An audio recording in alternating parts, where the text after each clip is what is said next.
sintonia, troca de experiências e um bate-papo descontraído sobre o espiritismo na sua manhã. Deusa Nogueira explica a mediunidade no nosso dia a dia. Começa agora, na sua Rádio Rio de Janeiro, o programa Conversando sobre Mediunidade.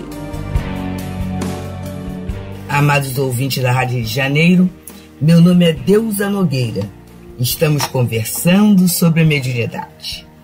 Nesse momento, livro Seara Fraterna, de Emmanuel, através do médium Francisco Cândido Xavier.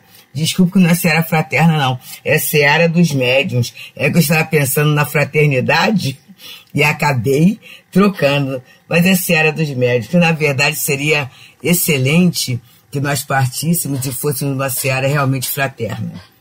E o tema de hoje é conhecimento superior. E Emmanuel vai escrever essa página a partir do 4º parágrafo do item 28 do Livro dos Médiuns, que fala do método. O 4º parágrafo foi falando sobre aqueles que se convenceram através de um estudo sério, né? Pode se destacar. Aí ele fala dos experimentadores, no 1º parágrafo, espíritas experimentadores. No 2º parágrafo ele fala dos espíritas imperfeitos.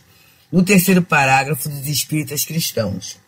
Mas no 4º parágrafo, ele vem falando assim: há finalmente os espíritas exaltados. A espécie humana seria perfeita se visse sempre o lado bom das coisas. O exagero em tudo é nocivo. No espiritismo, ele dá uma confiança cega demais e geralmente pueril nas coisas do mundo invisível, e leva a aceitar tudo muito facilmente e sem averiguação, aquilo em que a reflexão e a verificação demonstrariam o absurdo ou a impossibilidade. Mas o entusiasmo não reflete, deslumbra. Esta espécie de adeptos é mais nociva do que útil à causa do espiritismo.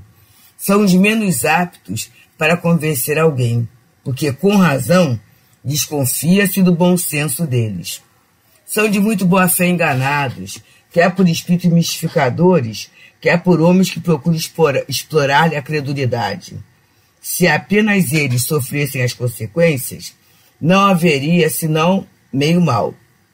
O pior é que oferece, sem o saber, armas aos incrédulos, que procuram muito mais as ocasiões de zombar do que de se convencer, e não deixam de imputar a todos o ridículo de alguns.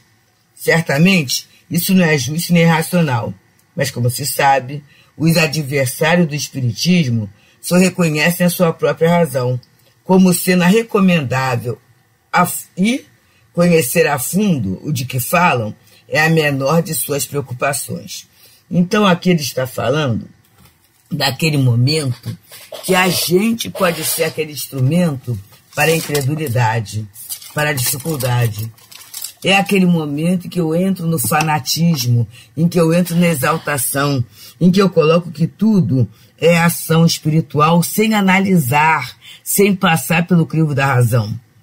E aí eu começo a divulgar, quase sempre com entusiasmo, acrescentando o meu colorido, né, de uma forma apaixonada. E isso não é divulgar o espiritismo, é você oferecer instrumentos à incredulidade. A incredulidade vai tomar aquele meu entusiasmo, aquela minha fala desarvorada, aquela minha fala sem análise, como uma verdade absoluta. E no momento em que ele a toma como uma verdade absoluta, quer dizer, dizendo, generalizando, que todos os espíritos acreditam nisto, todos os espíritos fazem assim, na verdade é uma contraproposta extremamente prejudicial à divulgação, à análise, ao critério, ao bom senso que caracteriza a obra e a fenomenologia espírita. Então Emmanuel fala assim: na aquisição do conhecimento superior, não acredites que o deslumbramento substitua o trabalho. E Kardec fala que o deslumbramento, ele obscurece a razão, Na verdade, a criatura, ela se deslumbra, mas ela não consegue refletir. O entusiasmo não reflete, deslumbra. A pessoa não consegue parar, ver o fato, as condições de que o fato mediúnico ocorreu, e mais, se eu não analiso tudo isso, queridos, eu não vejo consequências.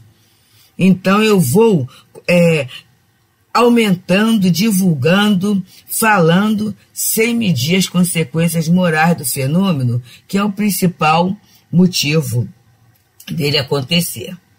E Emmanuel continua nos falando assim: nem julgues que o benfeitor espiritual, por mais amigo, possa efetuar a obra que te compete. O professor esclarece. O aluno, porém, deve equacionar os problemas da escola. O médico auxilia. O doente, contudo, deve atender-lhe às indicações. Toda realização pede esforço. Toda construção pede tempo. E nesse momento, ele vai chamando atenção a muitos de nós que utilizamos o espiritismo como uma forma de reduzir o nosso trabalho, o nosso esforço, o nosso raciocínio, o nosso pensamento. Então a gente agasalha, abraça essa ideia sem um raciocínio lógico, né? Sem um bom senso, sem um entendimento. E isso atrapalha, né? Porque se o professor fizer o trabalho do aluno, ele não estará ajudando, não estará sendo consciente na tarefa do ensino. O médico, se o médico tomar o medicamento que seria do doente, ou tomar o medicamento, a prescrição pelo doente, ele pode até ficar doente, adquirir uma doença que não é a dele. Então, na verdade, ele vai dar orientação, mas cabe ao doente segui-la, atender às indicações. E aí vai se ficar bom de uma hora para outra. Muitas vezes até, e a gente que se trata com homeopatia sabe, se elimina a causa, mas se elimina o efeito, mas a causa permanece. Então é necessário um tratamento para que a saúde retorne. E o aluno, é necessário o aprendizado, a construção de conhecimento, a dedicação, a paciência para que o aprendizado se consolide. E ele então continua nos falando assim: repara a árvore educada que se fez preciosa. É um monumento de beleza e vitalidade. Grandes raízes garantem-lhe a existência. Tronco robusto resiste à força do vento. Galhos crescem enormes, ajudando a quem passa. Flores surgem, desafiando geômetras e pintores. Frutos aparecem, ricos de suco nutritivo. Fibras e folhas, seiva e perfume completam-lhe a respeitabilidade e a grandeza.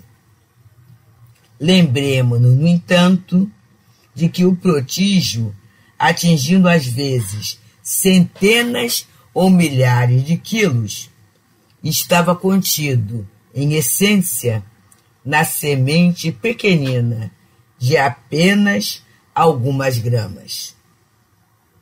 Entretanto, se alguém não houvesse cultivado a semente minúscula, consagrando-lhe atenção e trabalho no curso dos dias, a árvore magnificente não se teria consolidado, afirmando-se em madureza e cooperação. Queridos, esse exemplo é lindo para tudo na vida. Porque depois que a gente vê a tarefa pronta, a gente acha que é tudo muito fácil, que foi tudo muito fácil. E quase sempre a nossa visão, o nosso entusiasmo é achar que não houve esforço. Eu vou, assim, compartilhar com os amigos a questão do Teresa d'Ávila, Centro Espírita Fraternal Teresa d'Ávila. Tem gente que fala assim, é um centro novo aqui na Tijuca, no Rio de Janeiro. Não é isso não, meus amigos. Até nós termos a sede própria, foram 19 anos no terraço da nossa casa. Com muita gente falando assim, isso é uma maluquice de vocês dois, as pessoas entrando, passando pela sua casa para ir para o terraço. As atividades sociais, e quem trabalha em serviço social sabe como é o passar de pacotes, de líquidos, tudo isso, e vai sujando, e vai passando para lá e para cá, e tudo isso. Mas houve um esforço, né? A perseverança, as reuniões doutrinárias, tudo isso acontecendo. Até que chegou um momento, né, que essa semente foi crescendo, o grupo se robustecendo, para que a espiritualidade pudesse nos acionar o proprietário, acionar o nosso olhar para a sede própria. Mas quem chega e já encontra, né, e ainda não está, ainda tem muita obra para fazer. Mas quem chega e já encontra a casa, fala assim, puxa vida, que sorte, hein? Uma casa na saída do metrô, aqui na Tijuca, que coisa! Mas a pessoa não vê o trabalho. E assim é toda a realização. Quando a gente vê, muitas vezes, aquele professor notável fazendo seu estudo, trazendo a sua obra, a gente não pensa as horas de estudo, de planejamento, de esforço, de trabalho, não só para adquirir o conhecimento, mas para descobrir a metodologia mais adequada para passar o conhecimento àquele grupo. E aí a gente fala assim, fulano tem o dom, é uma beleza, a gente não vê o trabalho. Quando a gente vê uma casa limpinha e organizada, a gente fala, mas é uma casa muito linda, fulano tem muita sorte, mas a gente não vê o trabalho de disciplina, de planejamento, de cuidado, de descartar tudo aquilo que não servia, de categorizar aquilo que vai ser usado e para que será usado, para que a casa finalmente tenha beleza, tenha estabilidade, tenha organização, facilite a movimentação das pessoas ali.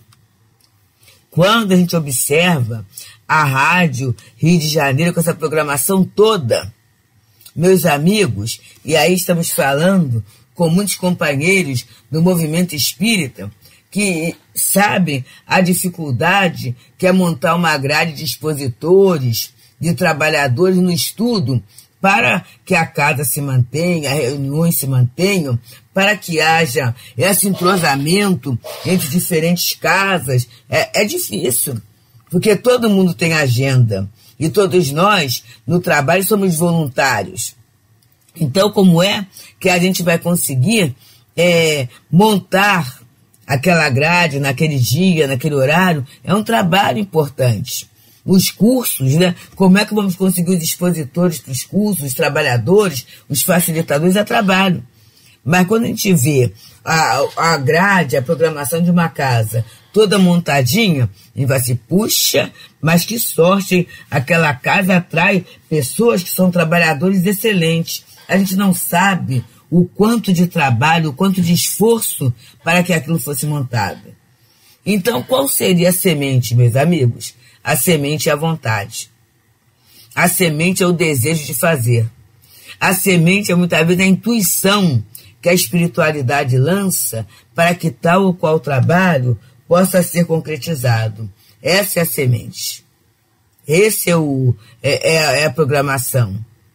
Este é o objetivo. Mas se ficar só na intuição, se ficar só na palavra, se ficar só quando eu tiver tempo, quando houver a possibilidade, quando eu tiver as condições, aí eu faço, não vai acontecer nada. Mas, então, para o trabalho crescer, conforme Emmanuel diz, é necessário o quê? É necessário que alguém cultive, que alguém tenha atenção, que alguém trabalhe para que haja isso. para que haja o processo, para que haja o fruto, para que haja o futuro. E a gente vê na Rádio de Janeiro, meus amigos, o quanto de trabalho, o quanto de esforço, o quanto de competência para que tudo possa acontecer, né? Até agradecendo sempre a colaboração dos ouvintes, os nossos vitorinos sempre falam do Clube da Fraternidade, a gratidão pelo óbolo da viúva, muitas vezes, que chega para ajudar nas contas, no trabalho que precisa ser feito. E a gente aqui tem a oportunidade de fazer o estudo, a gente teve até o carinho muito grande mesmo, da Marise, lá de São Gonçalo, em que ela gostou muito, está gostando desse estudo Serra dos Médiuns, porque ela tem o estudo também da obra, isso vai ajudando a entender, mas para tudo isso, meus amigos, a gente tem que ler, tem que meditar, tem que preparar, e a Rádio de Janeiro, graças a Deus, abre esse espaço, né, que vai ajudando a gente a penetrar esse campo de conhecimento, esse campo de reflexão. E por isso estamos aqui hoje, pelas ondas fraternas da Rádio de Janeiro, estudando a obra Seara dos Médiuns, do Espírito Emmanuel, através do médium Francisco Cândido Xavier. E hoje a nossa lição tem por título Conhecimento Superior, que é um comentário que Emmanuel faz da questão 28 do 4º parágrafo de O Livro dos Médiuns, quando ele nos esclarece sobre o método. E ele então continua dizendo assim: agradece, pois, o carinho dos espíritos generosos, encarnados ou desencarnados, que te amparam a experiência, aplicando-te as lições de que são mensageiros. Porque a gente, às vezes, agradece. E a gente acha que agradecer é elogiar, né? Que beleza! O espírito tal, do centro tal, me ajudou. Ou então, o médium tal, do centro tal, uma beleza. Ou o trabalhador, ou o tarefeiro tal, é uma beleza. E aí eu começo a elogiar. Mas a maior forma de gratidão, desse carinho, dessa dedicação, é a gente se aplicar às lições que eles nos trazem. Qual é a gratidão da semente? Como é que a gratidão da semente faz? Ela agradece o agricultor? Ela fala alguma coisa? Não, porque semente não fala. Mas ela floresce, ela germina, ela aproveita os nutrientes do solo, ela aproveita a rega, ela aproveita o sol, ela aproveita todos os elementos que são dados para produzir. Então, a proposta para todos nós é sermos produtivos. Vamos começar a produzir. Como é que eu produzo? Moralmente, trabalhando-me no aperfeiçoamento moral, vendo o que aquela lição tem a ver com a minha vida, o que aquela lição pode me trazer de melhoria na minha convivência, na minha vida familiar, na minha vida profissional, na minha vida na casa espírita, na minha vida, na minha relação social, na minha visão de mundo. Está ampliando, está me ajudando? Eu estou sendo mais generoso? Eu estou entendendo Jesus mesmo como um modelo ou apenas como um ídolo, como alguém que quando a situação aperta eu vou pedir? São movimentos de avaliação que eu preciso saber. É o exercício de gratidão pelo carinho que essa espiritualidade tão generosa tem junto a cada um de nós. E Emmanuel continua: não admitas, contudo, que a presença deles debaste ao aprimoramento individual. Então não é porque eu estou na casa espírita tal, ao lado do benfeitor tal, ou do médium tal, ou daquele grande trabalhador, que a simples presença, proximidade ou por osmose, eu vou me aprimorar. Não é assim, não. Ele continua dizendo: recorda que nem os companheiros da glória do Cristo escaparam ao impositivo do serviço constante. E aí vem uma meditação muito interessante. Jesus foi o maior espírito que a Terra já conheceu. É o nosso guia, é o nosso modelo. A gente sabe disso, a gente repete isto para nós mesmos. E ele esteve cercado lá do discipulado, daquele grupo todo. Aparentemente, pode parecer que o fato daqueles espíritos estarem convivendo com Jesus resolveria todas as questões. Eles absorveriam toda aquela luz e se transformariam em luminares da humanidade. Mas nós vimos o que aconteceu? Enquanto estavam com Jesus, eles acompanhavam, mas acompanhavam trabalhando, esclarecendo, curando, ajudando. Quando não dava certo, eles chegavam: Senhor, por que nós não conseguimos? E aí Jesus falava da fé, falava do coração, tudo isso eles foram aprendendo. Mas quando Jesus desencarna, é a hora do grande exercício, é a hora do grande apoio.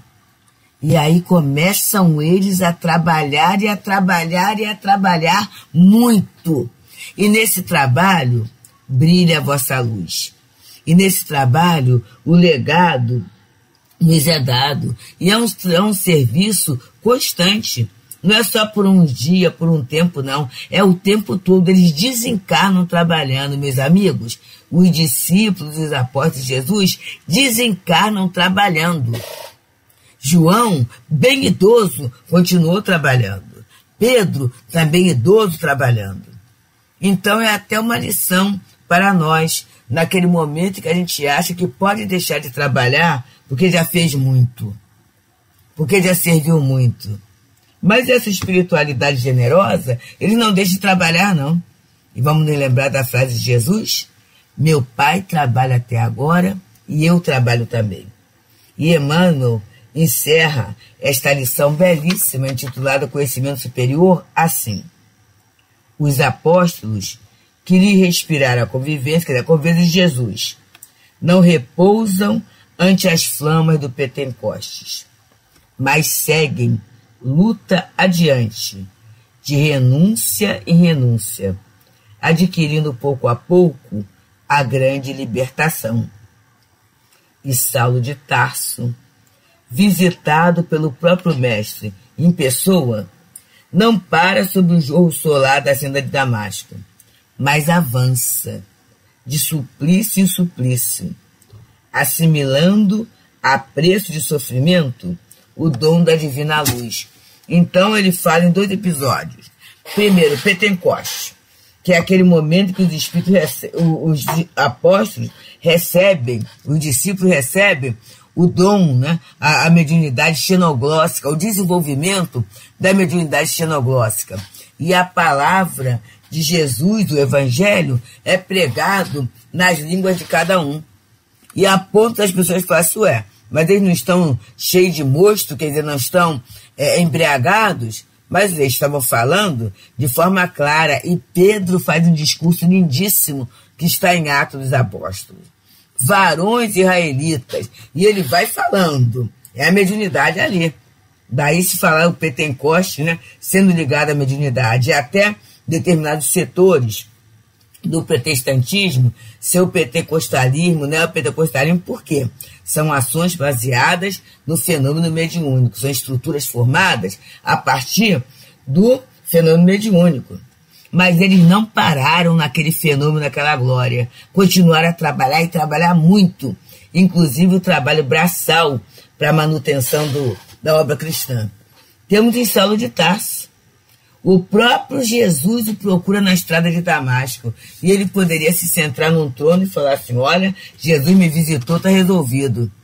Mas como ele trabalhou, como ele se trabalhou intimamente, superando angústias, incompreensões, e como ele trabalhou até braçalmente através do seu tear. Então, meus amigos, que fique a lição. Que não sejamos nós aqueles espíritas exaltados que vivem a catalogar e a falar de fenômenos, mas sejamos nós aqueles espíritas amigos de Jesus, que colocam o bem como meta, e essa semente do bem, ela há de florescer com o nosso plantio, com a nossa rega, com o nosso adubo, com o sol do nosso amor. Muita paz, amigos. Deusa Nogueira explica a mediunidade no nosso dia a dia. Programa Conversando sobre Mediunidade.